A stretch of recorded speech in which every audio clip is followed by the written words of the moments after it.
Merci beaucoup. Bonsoir, chers camarades. Bonsoir, chers managers. Donc, nous rendons grâce à Dieu de nous avoir donné l'opportunité de se retrouver ce soir pour échanger les idées. Voilà, concernant le thème, je voulais parler de développement personnel. Voilà, parce que l'entrepreneuriat aussi, c'est un chemin qu'il faut suivre. Et sur ce chemin, il y a trois principes que nous devons vraiment connaître. Et sans ces trois principes, nous pouvons nous perdre facilement. Et quels sont ces trois principes? D'abord, un entrepreneur doit comprendre là où il entre et là où il est. Genre, comprendre là où tu es. Et puis, comprendre là où tu es en train de partir. Comprendre aussi comment tu vas y arriver. Parce que sans ces trois principes, nous pouvons nous perdre facilement. Et en première position, le fait de comprendre là où tu es, cela va te permettre de grandir. Parce que chaque fois que tu te lances dans une activité, tu dois accepter et reconnaître que tu ne connais pas. Et cela va pousser l'esprit à te pousser à faire des recherches. Et quand tu auras la connaissance, tu peux passer à l'action. Et cela va beaucoup t'aider. Et par exemple aussi, on décide qu'il y a formation au bureau, et puis quelqu'un n'arrive pas à venir. Cette personne vient dire que parce qu'il n'avait pas l'argent, d'essence, ou il n'avait pas de moto comme ça. Donc cette personne-là, il n'a pas accepté là où il est. S'il l'avait accepté, il allait comprendre que les qualités que Dieu lui a données, cela suffisait pour aller suivre la formation-là. Donc, tu utilises tes pieds et puis tu te lèves tôt, tu marches pour aller suivre ta formation. Et concernant le fait de comprendre là où tu es en train de partir, il faut te poser des questions. Toi, tu veux quoi? Tu veux devenir qui? Est-ce que tu veux être la fierté pour ta famille? Est-ce que tu veux que dans ta famille, si on dit à réunion de famille, tu sois le premier à être informé? Tu dois te poser des bonnes questions. Et enfin, le fait de comprendre comment est-ce que tu vas y arriver? Qu'est-ce que tu vas faire? Tu vas passer par quel chemin? Là-bas, c'est important aussi.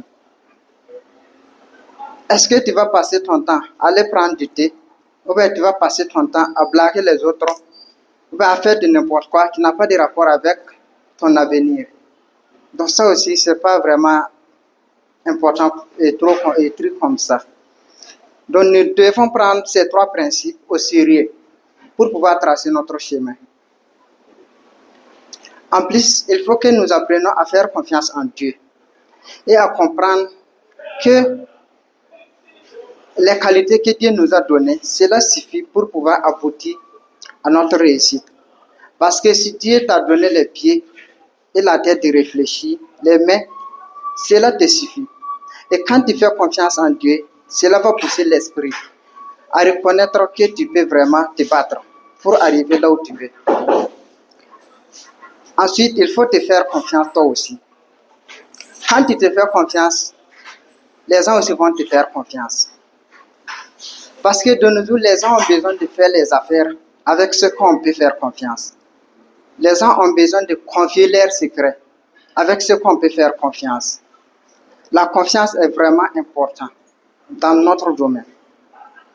Et il faut toujours faire confiance à ce que tu fais aussi. Cela attire vraiment les gens à venir envers toi.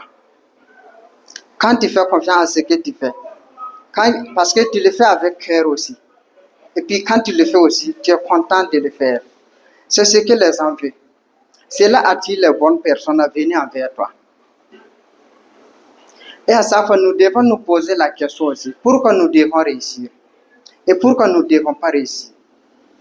Quand tu te demandes pourquoi toi tu dois réussir, parce qu'il y a un verset de la Bible, Matthieu 7, verset 7, qui dit: quand vous cherchez, vous trouverez.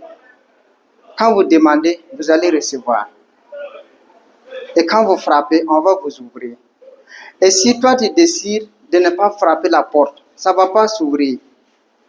Si tu décides de ne pas demander, tu ne vas rien recevoir. Si tu décides de ne pas chercher, tu ne vas rien retrouver. Et puis tu vas rester misérable aussi. Quand tu restes misérable, tu seras puni parce que tu n'as pas accepté ta responsabilité. Et le fait de ne pas accepter cette responsabilité tu vas faire du mal à tant de personnes et tu vas te faire du mal. Parce qu'il y a plein de personnes qui comptent sur toi. Et toi-même, tu comptes sur toi. Mais quand tu décides de ne pas réussir, tous ces gens-là vont faire comment? Ta femme,